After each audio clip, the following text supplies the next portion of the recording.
जय श्री कृष्ण। कैसे हैं आप?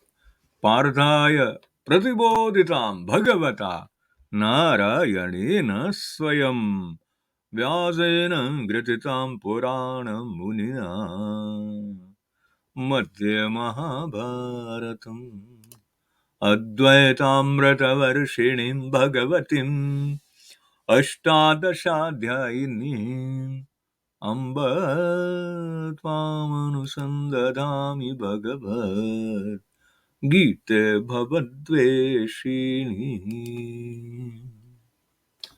कैसे हैं आप? श्रीमद् भगवद गीता के साथ जुड़ने के क्रम में आज 222वां दिन है। 2 2 2 3 बार 2 आ गए।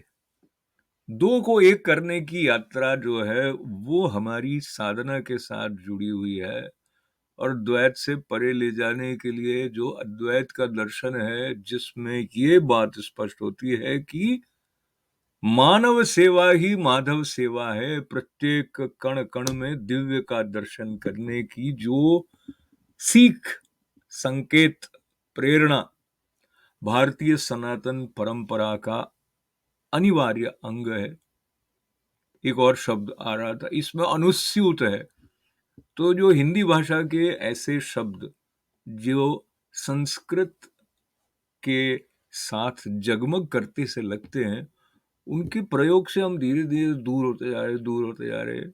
तो कई बार यदि कोई मनुष्य हिंदी भाषा के साथ प्रवाहित हो रहा होता है तो वो अपरिचित सा जान पड़ता है। उस अपरिचय को दूर करने की दिशा में मैं आज एक बात आपके साथ जो बांट रहा हूं, वो हमारी श्रद्धा के स्वरूप के बारे में थोड़ी स्पष्टता गुरु वचनों से जो लाने वाली है। तो स्वामी श्री ईश्वरानंद गिरि जी महाराज की पुस्तक पोर्ट्रेट ऑफ गुरु का आधार लेते हुए ये प्रश्न आप तक, मेरे लिए भी आपके लिए भी, कि ईश्वर से हम क्या अर्थ लेते हैं या क्या स्वरूप ईश्वर का मानते हैं। क्या ईश्वर ऐसा है जो हर प्रकार के कष्ट से दूर रहने वाला और हमको भी कष्ट से दूर रखे, एक गुलाब के फूलों की सेज की तरह, कोई कांटे उस पे नहीं हो, ऐसी स्थिति लाने वाला ही क्या ईश्वर है? क्योंकि हम कई बार देखते हैं जो भक्त हैं, अच्छे अच्छे लंबे लंबे समय से जो नित्य मंदिर इत्यादि जाते रहे हैं, उनके जीवन में जब प्रतिकूलता आती है तो वो इस प्रकार के प्रश्न उठाने लगते हैं कि भगवान क्या कर रहे हैं, अगर भगवान है तो ऐसा कैसे हो गया। तो उस बात के चिंतन के साथ में स्वामी श्री ईश्वरानंद गिरि जी महाराज ये बात कहते हैं कि वेदांत का जो दर्शन है, जो भारतीय मनीषा है, वो वस्तुतः है ठीक ठीक ढंग से पालन करने की दिशा में बढ़ना हो तो वो कमजोर हृदय वालों के लिए नहीं है।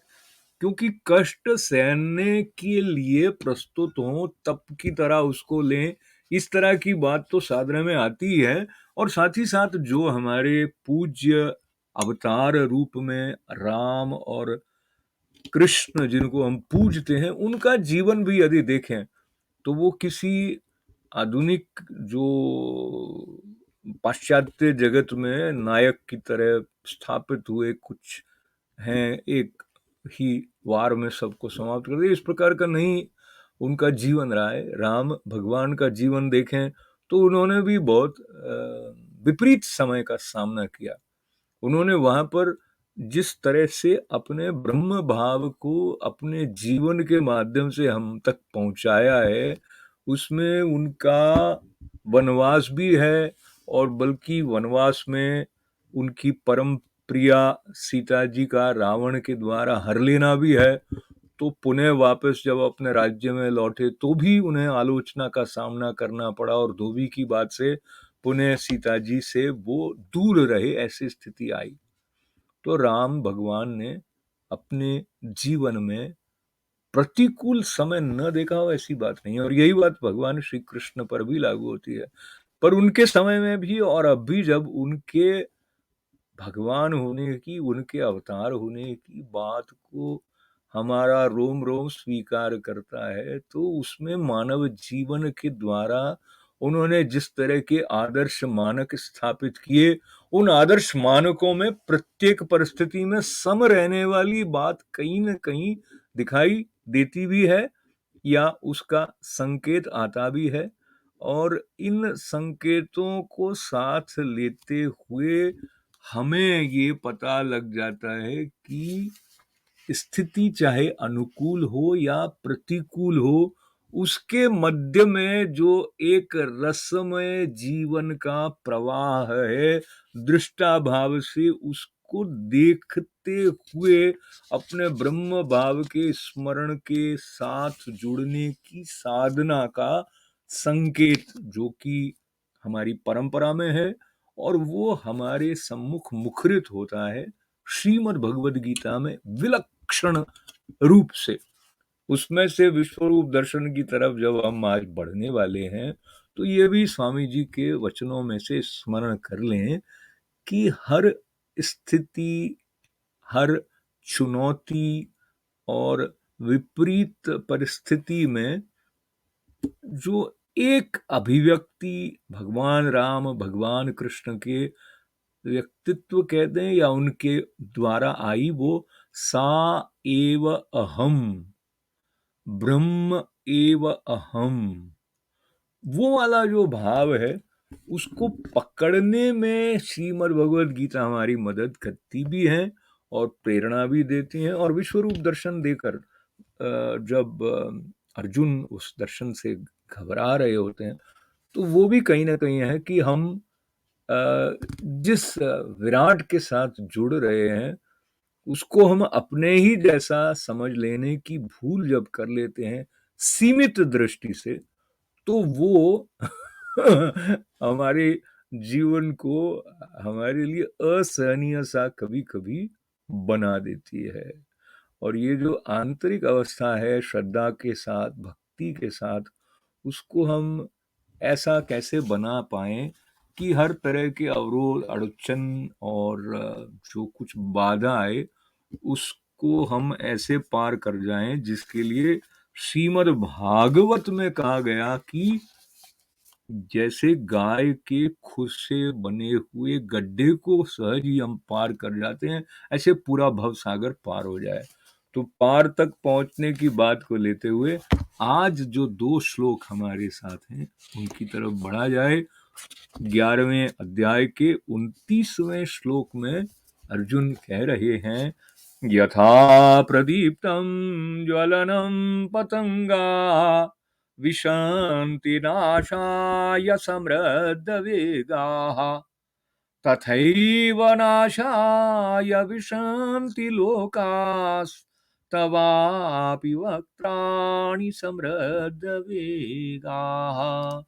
कहा कि जैसे पतंगा, पतंग जो होता है कीट, मोहवश नष्ट होने के लिए वो क्या करता है कि यहाँ लौ है, मोमबत्ती के आसपास भी मंडरा रहे होते हैं, वो उस लौ में जाता है, नष्ट होने के लिए प्रज्वलित अग्नि में अति वेग से दौड़ते हुए जैसे वो प्रवेश कर जाता है, वैसे ही सब लोग, अर्जुन ये दृश्य देख रहे हैं विश्वरूप दर्शन में, वो कह रहे हैं वैसे ही ये सब लोग अपने नाश के लिए आपके मुखों में अति वेग से दौड़ते हुए प्रवेश कर रहे हैं।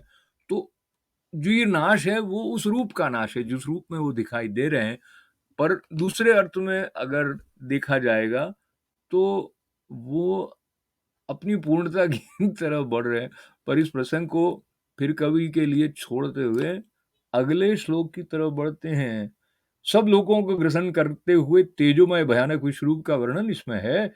लेलीयसे ग्रसमान समन्ता लोकान समग्रान वदनेर्जलद्भिः तेजोभिरापूर्य जगत् समग्रम भासस्तवोग्रा प्रतपन्ति विष्णु।